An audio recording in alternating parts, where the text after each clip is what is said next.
Self deception அப்படின்னு போட்டிருக்கு. Self டிசெப்ஷன்னா என்ன? நம்மை நாமே ஏமாற்றிக் கொள்வது. நான் அழகாக இருக்கேன்ல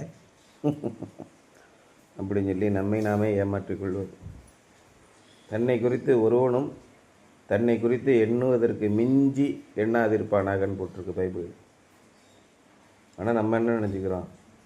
நம்ம தான் எல்லாம், நம்மளை மாதிரி ஒன்றும் கிடையாது அப்படின்னு நினச்சிக்கிறோம். பரவலான உலகத்திலே ஒப்பிட்டு பார்க்கும்போது தான் நம்ம என்ன செய்து கொண்டிருக்கிறோம் அப்படின்னு தெரியும் இல்லையா? அதான் ஒப்பீட்டு அளவுகோல் அப்படின்னு சொல்லி சொல்லுவாங்க. விஷுவல் அனலாக் ஸ்கேல் அப்படின்னு ஒன்று இருக்கும். இந்த விஷுவல் அனலாக் ஸ்கேல் அப்படின்னா உங்களுடைய திறமைகள்லாம் எப்படி இருக்குன்னு ஒப்பிட்டு பார்க்கறது. அதான் இப்போல்லாம் ஒரு கிராஃப் போட்டு காட்டுவாங்க எல்லாத்துலேயும் பார்த்தீங்கன்னா. இல்லைன்னா ஒரு பை ரவுண்டாக போட்டு உங்களுடைய ஷேர் எவ்வளோது, உங்களுடைய ஷேர் எவ்வளோ அப்படின்னு ஒப்பிட்டு காட்டுவாங்க. அப்போ தான் நம்முடைய வளர்ச்சி என்னான்னு தெரியும். இதுதான் சொல்கிறார், உங்களை நீங்கள் இறைவனுடைய தகுதிக்கு ஸ்டாண்டர்ட் அதுக்கு தகுந்த மாதிரி ஒப்பிட்டு பாருங்கள். நம்முடைய வாழ்க்கை எப்படி இருக்கிறதுன்னு பாருங்கள், நாம் எந்த நிலையில் நிற்கிறோம் அப்படின்னு பாருங்கன்னு சொல்கிறார். 1 யோவான் 1:8 என்ன போட்டிருக்கு பாருங்கள். If we claim to be without sin we deceive ourselves and the truth is not in us. நமக்கு பாவம் இல்லை என்று சொல்வோமானால் நம்மை நாமே வஞ்சிக்கிறவர்களாக இருப்போம். உண்மை நமக்குள் இருக்காது, நாம் பொய் சொல்லி கொண்டிருக்கிறோம் அப்படின்னு அர்த்தம். 2 நாள் தொடர்ந்து பைபிள் படித்த உடனே நம்ம மனசுக்குள்ள ஒரு எண்ணம் வரும் பாரு, என்னை மாதிரி ஒரு பரிசுத்தவான் எவனும் கிடையாது அப்படின்னு. அப்போ என்ன அர்த்தம்? பைபிளில் போய் 2 நாள் ஊழியம் பண்ணிட்டானா? நேற்று எனக்குள்ளே ஒரே சிந்தனையாக இருந்துச்சு. சர்ச்சில் போய் உட்காந்துருந்தேன். ஒருத்தர் சர்ச்சையை கட்டினார், ஒரு ஐயரும் ஒரு செக்ரட்டரியும் சேர்ந்து. எவ்வளோ பெரிய சர்ச்சு பார்த்தீங்களா, பிரமாதமாக கட்டி முடிச்சிட்டோம் அப்படின்னு மேலே எங்கேயும் பார்த்துட்டு காலரை தூக்கி விட்டு அலைவாங்க. இப்போ 3 வருஷமாக சர்ச்சுக்கே வர கிடையாது. நீ கட்டின சர்ச்சை தானே, ஏன் வந்து ஜெபம் பண்ணு, எதாவது பண்ணு. எந்த நாய்க்குங்க வரணும், என்னையை விட்டுட்டு இன்னொருத்தனை செலக்ட் பண்ணிட்டாங்க அப்படின்னு சொல்லிட்டு சர்ச்சுக்கே வரல. உங்களுடைய எண்ணங்கள்லாம் எதில் இருக்குது? உங்களை நீங்களே மேம்படுத்தி கொள்வதற்காக. அன்றைக்கி ஒருத்தர் வந்து, எனக்கு நிம்மதியே இல்லை சார், 15 வருஷமாக இதே போராட்டம், அந்த கோயிலை எப்படியாவது கட்டிடணும்னு பார்க்குறேன், கட்ட விட மாட்டேங்கிறாங்க அப்படிங்கிறாரு. எதுக்கு சார் கோயில் கட்டணும், ஏன் தடுக்கிறாங்க? கோயில் கட்டினா எல்லாருக்கும் நல்லது தானே? இல்லை, நான் கட்டக்கூடாதுன்னு நினைக்கிறாங்க அப்படின்னு என்ன அர்த்தம்? இவர் மனசுக்குள்ளே நான் தான் கட்டணும்னு என்ன இருக்குது? வாங்க பொதுமக்கள்லாம் சேர்ந்து கட்டுவோம். இல்லை நீங்களே முன்னாடி இருந்து கட்டுங்க, உங்கள் காரியகத்தை யாரோ போடுங்க. அப்போ இவர் நான் தான் அறங்காவலரை நியமிக்க முயற்சி பண்ணுறார். அவங்க ஒத்துக்க மாட்டேங்கிறாங்க. நான் தான் கட்டுனேன்றது தான் முக்கியமே ஒழிய மற்றபடி எதுவும் கிடையாது. அப்போ என்னாச்சு? சோழி முடிஞ்சு போச்சு. அங்கே உங்களுடைய நோக்கம் அது என்னாச்சு? தவறி போச்சு. கிறிஸ்துவின் மகிமைக்காக பாடுபடாமல் மாறி போச்சுன்னா உடனே நமக்குள் பாவம் இருக்கிறது. இன்றைக்கி அந்த ஆலயத்துக்கே வர்றது கிடையாது, சர்ச்சுக்கே போகிறது கிடையாது, கோயிலுக்கும் போகிறது கிடையாது. எந்த கோயிலில் கட்டி சாமி நல்லா வரணும்னு நினைக்கிறாங்களோ அந்த கோயிலுக்கு கட்டினவங்க போகிறது கிடையாது. அப்போ எதுக்காக நீங்கள் இருக்கிறீங்க? உங்களை நீங்களே வஞ்சித்து கொள்கிறீர்கள். நான் தான் பெரியவன்னு சொல்லிக்கிறீங்க, அதுக்கு தான் அங்கே போகிறீங்க. இதான் சொல்கிறார். இந்த விஷயத்தில் நம்ம ரொம்ப எச்சரிக்கையாக இருக்கணும். நம்மை நாமே உயர்த்தாதபடிக்கு எப்போதும் அவருடைய நாமமே உயர்த்தி இருக்க வேண்டும். இதுதான் எல்லாருமே சொல்கிறாங்க. இன்னைக்கு கூட ஒரு சின்ன கருத்து கூட படித்தேன். அதாவது எப்போ உங்களுடைய ஈகோவை விட்டுட்டு எப்போ நீங்கள் உண்மையான சர்வீஸை நீங்கள் தழுவிக்கொள்கிறீர்களோ, உண்மையான சேவையை நீங்கள் பற்றி கொள்கிறீர்களோ, அப்பொழுது நீங்கள் உயர்ந்த இடத்துக்கு போவீங்க அப்படின்னு போட்டிருக்கு. எல்லாரும் என்ன நினைக்கிறாங்க? நான் தான் செஞ்சேங்கிறத எதிர்பார்க்குறாங்க. இங்கே அதை பற்றி தான் எழுதியிருக்காரு. Self deception. Dishonest believers lose fellowship with God and with God's people. நேர்மை இல்லாத விசுவாசிகள் தேவனோடும் தேவனுடைய மக்களோடும் இருக்கிற ஐக்கியத்தை இழந்து போகிறார்கள். பெரும்பாலானவங்க எதுக்காக சர்ச்சுக்கு வர்றாங்க, ப்ரேயர் பண்ணுறாங்க, பைபிள் படிக்கிறாங்க அப்படின்னா ஏதோ ஒரு காரியத்தை சாதித்து கொள்ள வேண்டும் என்பதற்காக வருகிறார்கள். ரிக்கி வேதம், யஜுர் வேதம், சாம வேதம், அதர்வண வேதம், இந்த வேதங்கள்லாம் எதுக்கு இருக்குது தெரியுமா? பூஜை புனஸ்காரங்கள் மூலமாக ஆவிகளையோ தேவர்களையோ கட்டுப்படுத்தி யாகங்களை செய்து கடும் தவம் செய்து உங்களால் இறைவர்களை கட்டுப்படுத்த முடியும். உங்களுடைய சொந்த ஆசைகளை நிறைவேற்றி கொள்ள முடியும். அசுவமேத யாகம், அந்த யாகம், இந்த யாகம், ஏகப்பட்ட யாகங்களை எப்படி செய்யணும்னு அதில் போட்டிருக்கு. அந்த யாகங்கள் மூலமாக ஆவிகளை கட்டுப்படுத்த முடியும். உங்களுடைய விருப்பங்களை நிறைவேற்றி கொள்ள முடியும். எப்படி நீங்கள் கட்டுப்படுத்துவதெல்லாம் எழுதியிருக்கு. இங்கே வந்தால் என்ன அர்த்தம்? பரிசுத்த வேதாகம் என்ன சொல்லுது? ஒழுங்காக அடங்கி இரு, கடவுளுடைய வார்த்தைக்கு இணங்கு, கீழ்ப்படி. கடவுள் உன்னை அவன் ஆசையெல்லாம் நிறைவேற்றுறதுக்கு கடவுள் கிடையாது. இறைவனுடைய சொற்படி செய்வது தான் உனக்கு. இறைவனுடைய சொல் என்ன? நான் புதிய கற்பனை ஒன்றை எழுதுகிறேன். அதில் போட்டிருக்காரா? நான் ஏற்கனவே ஆதி முதலாக இருக்கிற கற்பனையை தான் ஏன் சொல்கிறேன். நீங்கள் ஒருவரில் ஒருவர் அன்பாக இருக்க வேண்டும். ஒருவரில் ஒருவர் அன்பாக இருக்க வேண்டும்னா என்ன? ஒருவன் மீது ஒருவன் அன்பாக இருந்தானா அவனுடைய பொருளை திருட மாட்டான், அவனை கொலை செய்ய மாட்டான், அவனுக்குள்ளே யாதொன்றையும் இச்சிக்க மாட்டான் இல்லையா? அடுத்தவர்களுக்கு சேவை செய்யக்கூடிய உள்நோக்கத்தில் வருவான்.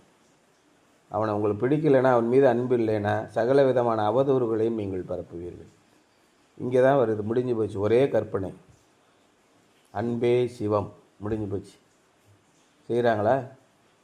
ஆனால் இங்கே என்ன சொல்கிறான்? நான் என்ன சொல்கிறேன்னா அதான் நீ கேளு அப்படிங்கிறான். as a result prayer becomes an empty form to them. அன்றைக்கி ஜெபம் பண்ணிச்சுல்ல அவர் அம்மா, ஆண்டவரே ஆண்டவரே, இந்த பக்கம் ஆண்டவரே, அந்த பக்கம் ஆண்டவரே, ஆமாம் ஆண்டவரே, சரிங்க ஆண்டவரே, எந்தவித கருத்தும் இல்லாமல் ஏதோ ஜெபிக்கணுன்றக்காக ஜெபம் பண்ணுறாங்க. உங்கள் ஜெபம் அர்த்தம் உள்ளதாக இருக்க வேண்டும். உங்கள் வார்த்தை உப்பால் சாரமேறினதாக இருக்க வேண்டும் ஆண்டவர் சொன்னார்ல. இங்கே என்ன அது? கடமைக்கு என்னத்தையோ ஜெபம் பண்ணுறாங்க. as a result prayer becomes an empty form to them. worship is a dull routine. என்னத்தையோ போவோம், காலையில் போயிட்டு சர்ச்சில் பாட்டு பாட வேண்டியது, ஐயர் பேசணும்னா அப்படியே விரக்தியாக கேட்க வேண்டியது, ஏதோ ஒரு உலகத்தில் இருந்து. அப்புறம் சொல்லிட்டு ஸ்தோத்திரம், உனக்கு நல்லா இருக்கீங்களா, சரி வரட்டுங்களா அன்னு போகிறாங்க. காணிக்க முடிஞ்சவொடனே வீட்டுக்கு ஓடிடணும். கடமைக்காக நம்முடைய வாழ்க்கை. இதையெல்லாம் இறைவன் பார்த்து கொண்டே இருக்கிறான். ஓ நஷ்டம் போ. இறைவனிடத்தில் பெற வேண்டிய ஆசீர்வாதத்தை எதையும் பெறாமல், எதையும் கேட்காமல், உன்னை நீனே பெரியவன்னு நினச்சிக்கிட்டு சர்ச்சிலிருந்து பாதியிலே ஓடுறது. இறைவனிடத்திலே வேண்டி பெற்றுக்கொள்ளக்கூடிய அத்தனை ஆசீர்வாதத்தையும் அவர் தர காத்திருக்கிறேன். ஏன் நம்ம வேணான்ட்டு போகிறோம்? ஒவ்வொரு நாளும் நீங்கள் சர்ச்சுக்கு போகும்போது, இன்னைக்குரிய ஆசீர்வாதத்தை எனக்கு தாங்க, என்னை ஆசீர்வதித்து அனுப்புங்க அப்படின்னு கேளுங்க. ஆண்டவர் ஆசீர்வதிக்காமல் உங்களை அனுப்பவே மாட்டார். தம்மை நோக்கி கூப்பிடுகிற காக்கை குஞ்சுகளுக்கு அவர் பதிலளிக்கிறார். நமக்கு பதிலளிக்க மாட்டாரா? அதான் இயேசு சொல்கிறார், ஆகாயத்து பறவைகளை கவனித்து பாருங்கள். அவைகளையெல்லாம் கவனிக்கிறவர் உங்களை அவைகளை விட நீங்கள் விசேஷித்தவர் அல்லவா? உங்களை அவர் அதிக கவனம் கொள்ள மாட்டாரா? அவர் நம் மீது வைராக்கிய வாஞ்சி உள்ளவராக இருக்கிறார். என்னுடைய பிள்ளைகள் என்கிட்ட கேட்குறாங்களான்னு பார்த்துக்கிட்டே இருக்க. அப்பேற்பட்ட இறைவன் நமக்கு இருக்கிறார். ஒவ்வொரு முறையும் நீங்கள் கேளுங்க, ஆண்டவரே எனக்கு உதவி செய்யுங்க, பிடிச்சிக்கோங்க. ஆண்டவருடைய வசனத்தை படிங்க, குறிப்பாக சங்கீதத்தை படிங்க. அதில் ஜெபம் ஆழமான ஜெபமாக இருக்கும். உங்களுக்கு ஜெபிக்க தெரியலைன்னா கூட ஜெபிக்கிறத நீங்கள் பாருங்கள், ரொம்ப அற்புதமாக இருக்கும். அந்த ஜெபத்தை நீங்கள் ஏறெடுத்து ஆண்டவர்கிட்ட கேளுங்க. அப்பொழுது உங்களை நீங்களே ஏமாற்றி கொள்ளாமல் இருப்பீர்கள். நிற்கிறேன் என்று நினைக்கிறவன் விழாதபடி எச்சரிக்கையாக இருக்க கடவுள். அதான் போட்டிருக்கு, self deception. Worship is a dull routine. They become critical of other Christians and start staying away from church. மற்றவங்களை பார்த்து விமர்சனம் பண்ணிக்கிட்டு, இவனுங்கெல்லாம் போகிற சர்ச்சுக்கு நான் ஏன் போனோம், நான் ரொம்ப ஓகே அப்படின்னு சர்ச்சுக்கு வராமல் நின்று போயிடறாங்க. நான் முன்னெல்லாம் வந்துக்கிட்டு இருந்தேங்க, ஒரு பயலும் சரியில்லை, ஐயன் சரியில்லை, பிஷப் சரியில்லை, செக்ரட்டரி சரியில்லை. சரி நீ ரொம்ப ஓகேமாக்கம், நீ ஓகேன்னு இருந்தனா அந்த சர்ச்சில் உட்காந்து அழு, உபவாசித்து ஜெபி. ஒருத்தர் தான் சொன்னார், இந்த திமுக கட்சிக்காரங்களாம் சரியில்லைங்க, எல்லாம் திருட்டு போயிடுவோம், எல்லாம் டெண்டர் விட்றானுவோம், அதில் கமிஷன் அடிக்கிறானுவோம், அதனால் அந்த கட்சியெல்லாம் சரியாக வராது. அதுக்கு ஒருத்தர் பதில் சொன்னார், சார் கட்டடம் 70 வருஷம் ஆயிடுச்சு, அந்த ஓரத்தில் 2 கிராக் விட்டுருக்கு, ஒரு அரச மரம் வளர்ந்து செவரை இடிச்சிக்கிட்டு இருக்கு. அப்போ அந்த பில்டிங்கே புல்டோசர் வச்சு அழிச்சிடணுமா, இல்லை அந்த கிராக்கை பூசி அந்த அரச மரத்தை பேர்த்து வேரெல்லாம் எடுத்து அதை சீர்படுத்தணுமா? குறைகளை மட்டுமே சொல்லிக்கொண்டு அந்த கட்டடத்தையே நாசம் பண்ணணும்னு நினைக்கிறீங்களா? எப்பேற்பட்ட மோனுமெண்ட் அது, எத்தனை பேர்களுக்கு உயிர் கொடுத்தது அப்படின்னு சொல்லி பேசுவார் திமுக கட்சியை பற்றி பேசும்போது. இந்த ஆலயத்தை பற்றி அவ்வளோ எளிதாக நீங்கள் பேசுகிறீங்க. நம்முடைய ஐக்கியம் முக்கியமா இல்லையா? ஜெபமும் ஐக்கியம் முக்கியம். ஐக்கியம் ஏன் முக்கியம்னு சொல்கிறாரு? ஏன்னா இயேசு கிறிஸ்து அப்படி படைத்திருக்கிறார். எங்கே 2 பேர் அல்லது 3 பேர் என்னுடைய நாமத்தினாலே கூடி ஜெபிக்கிறீர்களோ அங்கே அவர்கள் மத்தியிலே நான் இருக்கிறேன். அதான் கூட்டு பிரார்த்தனை அப்படின்னு சொல்லி பண்ணுவாங்க. முன்னெல்லாம் அடிக்கடி நடக்கும். இந்துக்களும் முஸ்லீம்களும் பார்சிகளும் பஞ்சாபியர்களும் ஜெயின மதத்தினரும் எல்லாரும் சேர்ந்து கூட்டாக இறைவேண்டல் செய்வார்கள் ஒரு பொது காரியத்திற்காக. இறைவா, எங்களுடைய நாட்டுக்கு க்ஷேமத்தை பாதுகாப்பை கொடுங்கள் அப்படின்னு சொல்லி. பெரிய புயல்கள் அந்த மாதிரிலாம் வரும்போது, கொடூரங்கள் நடக்கும்போது எல்லாரும் இறைவனை நோக்கி வேண்டுவார்கள். அவரவர் தங்களுடைய இஷ்ட தெய்வங்களை கூப்பிடுங்கள். பவுல் ஒரு முறை கப்பல் பயணத்தில் வரும்போது புயல் கடுமையாக அடித்து கப்பலுடைய முன்பகுதி உடைய துவங்கிடும். எல்லாம் தப்பி போயிடுவாங்க அப்படின்னு சொல்லிட்டு அந்த கப்பலுடைய கேப்டன் என்ன சொல்லுவான், எல்லாரும் உங்களுக்கு பிடிச்ச சாமியை கும்பிடுங்க, நம்ம எப்படியாவது உயிர் பிழைக்கணும், அவங்கவுங்க சாமியை கும்பிட, எந்த சாமியும் உண்மைன்னு தெரியாது, கும்பிடுங்க அப்படின்னு சொல்லி சொல்லுவான். அதில் இருக்கக்கூடிய எல்லா மதத்தினரும் அவருடைய இறைவனை நோக்கி கும்பிடுவார். அப்போ என்ன பண்ணுவான், அந்த படை தளபதி போய், சார் கண்டிப்பாக நம்ம தப்பிக்க முடியாது, இவனுக்கு பூரா சிறை கைதிகள், எப்படி குதித்து தண்ணிக்குள்ளே குதித்து தப்பிச்சு ஓடிடுவாங்க, அதனால் எல்லாரையும் போட்டு தள்ளிடுவோம் அப்படின்னு சொல்லி ரெடி பண்ணுவான். 200 பேரை வெட்டி கொண்டுருவோம் அப்படின்னு. அப்போ பவுல் சொல்லுவான், பவுலுக்கு வந்து சொப்பனத்தில் இந்த உன் கூட இருக்க ஒருத்தன் கூட சாக மாட்டான், எல்லாரையும் உனக்காக நான் கொடுத்தேன் அப்படின்னு வரும். அப்போ அந்த படைத்தளபதிகிட்ட போய் சொல்லுவான், யாரையும் கொள்ளாதீங்க, அத்தனை பேரையும் நான் உங்களுக்கு தரேன், என்னுடைய இறைவன் சொல்லியிருக்கிறார், ஒருத்தர் கூட சாக மாட்டோம், எல்லா பேரையும் நான் உங்களுக்கு உயிரோடு காப்பாற்றி தரேன். இப்படி எல்லாரும் வந்து உயிரோடே தப்பி பிழைப்பார்கள். அந்த மாதிரி கூட்டு பிரார்த்தனைகளை அப்பப்போ நடத்துவாங்க. ஆனால் இங்கே என்ன ஆகிடுது, சபை ஐக்கியம் ரொம்ப முக்கியம். அப்போ சர்ச்சுக்கே வராமல் போயிடுறாங்க. They become critical of other Christians and start staying away from church. சர்ச்சுக்கு போகாமல் இருக்கவே கூடாது. இறைவனுடைய ஆசீர்வாதம் அங்கே இருக்கும். ஏன், பல நூற்றுக்கணக்கான மிஷினரிகள் தங்களுடைய இன்னுயிரை கொடுத்து இந்த ஆலயத்தை கட்டியிருக்கிறார்கள். அந்த இடத்துல எவ்வளோ கஷ்டப்பட்டு 200 வருஷமாக உழைச்சிருப்பாங்க. அவருடைய வேண்டுதல்கள், அவர்களுடைய பாடுகளின் ஆசீர்வாதங்கள் நமக்கு கிடைக்கும். எல்லோரும் சேர்ந்து அங்கே போய் ப்ரேயர் பண்ணணும். A group of church members was discussing the new pastor. சபை மக்கள் சிலர் கூடி புதுசாக வந்திருக்கிற பாஸ்டரை பற்றி பேசிக்கிட்டு இருந்தாங்க. For some reason, said one man, I really don't feel at ease with him. என்னன்னே தெரிலங்க, இந்த ஆளை எனக்கு பிடிக்கல அப்படின்னு ஒருத்தன் சொல்கிறான். I believe he is a good man, all right, but something seems to stand between us. நல்ல ஆளு தான், நல்லா தான் பேசுகிறாரு, ஆனால் ஏதோ எனக்கு என்னமோ பண்ணுறது சரியில்லை மாதிரி தோணுது அப்படின்னு சொல்லிக்கிட்டு இருக்கான். இப்படியே நம்ம சர்ச்சில் நடக்கும் பார்த்துக்க, எங்கள்கிட்ட போட்டிருக்கிறது அப்படியே நடக்கும். ஆனால் ஆளும் மூஞ்சி எனக்கு என்னமோ பேசுகிறலாம் நல்லா தான் பேசுகிறாரு, ஆள் ஒன்றும் சரியில்லை, சாதி கீழ் சாதிங்க அப்படின்னு இன்னைக்கு பார்த்துக்கிட்டு இருப்பான். ஏசாமியோட சீடர்களில் சாதி பார்ப்பான். அது மொத்தத்தில் பார்த்திங்கன்னா ஒரு 7 பேர் மீன் பிடிக்கிறவங்க. அதனால் நம்ம ஐயர்வாள்லாம் பிராமணர்கள்லாம் மீன் பிடிக்கிறவா கூட சேரக்கூடாது, அவளா மாமிச பச்சனிகள் அப்படின்னு சொல்லி சில பேர் பேசிக்கிட்டு இருப்பான். இதே மாதிரி தான் சர்ச்சிலையும் அது எந்த ஜாதி, எந்த ஊர், என்ன ஏது இன்னும் விசாரிச்சுட்டு இருப்பான். ஆண்டவர் உங்கள்கிட்ட இந்த மாதிரி கேள்வியெல்லாம் கேட்க சொன்னாரா, இல்லைன்னா நேராக ஆண்டவர்கிட்ட போய் கேளு, இயேசுவே இந்த மாதிரி ஐயர் வந்திருக்காரு, என்ன ஜாதி, இழிவு உள்ளவனா, அவங்கள போய் எப்படி நான் குடும்பம் நடத்துறது என்னன்னு கேட்டுப்பார். அதை கேட்க மாட்டான். ஏன்னா ஆண்டவர்கிட்ட கேள, ஏன் அங்கே தானே உட்காந்துருக்காரு, கேட்கிறவர்களுக்கெல்லாம் பதிலளிக்கிறவர் அங்கே உட்கார்ந்துருக்காரில் போய் கேட்க மாட்டான். இவனுக்குள்ளே பேசிப்பான். The pastor and I have great fellowship. Pastor நானும் நல்ல ஒரு ஐக்கியத்தில் இருக்கோம் அப்படின்னு சில பேர் சொல்லிகிட்டு இருக்கான். Another member replied, yes, I think I know what you mean. நீங்கள் சொல்கிறது எனக்கு புரியுதுங்க. I use to have that same problem with him. எனக்கும் அந்த மாதிரி தான் பிரச்சனை இருந்துச்சு, நான் யோசிச்சுக்கிட்டு இருந்தேன். But now I don't have it any more. ஆனால் இப்போ என்கிட்ட கிடையவே கிடையாது. The pastor and I have a great fellowship. நாங்கள் ஒற்றுமையாக இருக்கிறோம் அப்படின்னு ஒருத்தர் சொல்கிறார். What did he do to make things better? அப்படின்னா எல்லா காரியத்தையும் சரி செய்வதற்கு அவர் என்ன செஞ்சார்? He didn't do anything said a friend, I did the changing.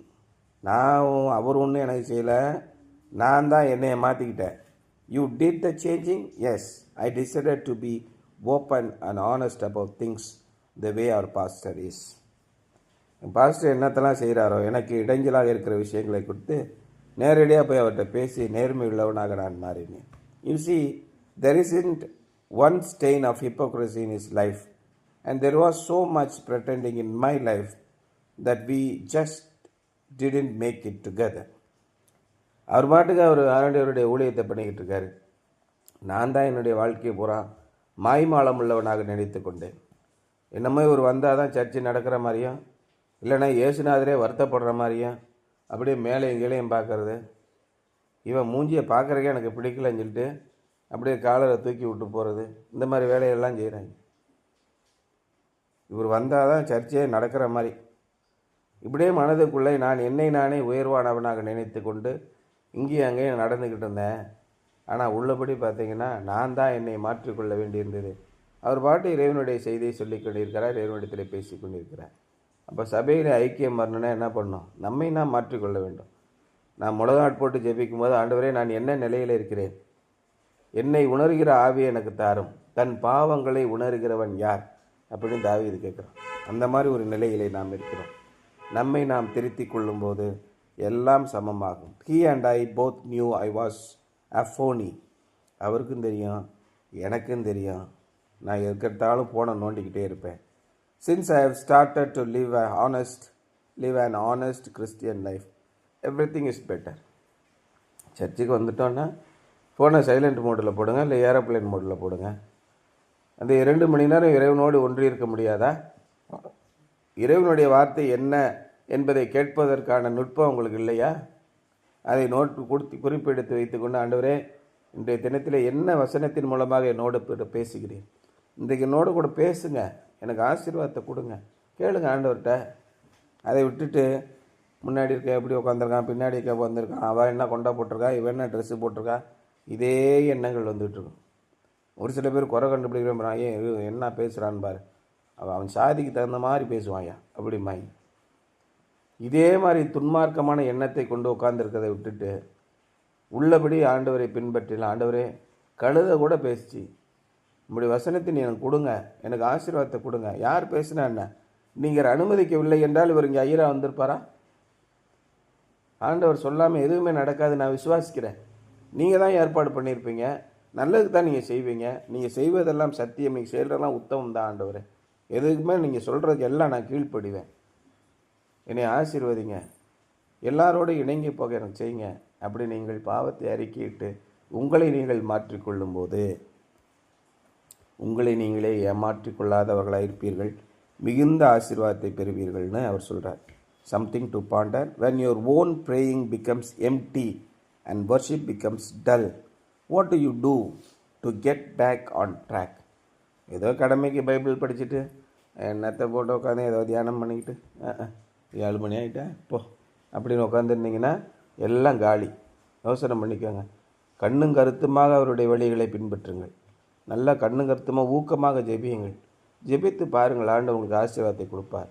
உங்களை நீங்களே வஞ்சித்து கொள்ளாதீர்கள் அப்படின்றதான் இன்றைய தலைப்பு. சரி.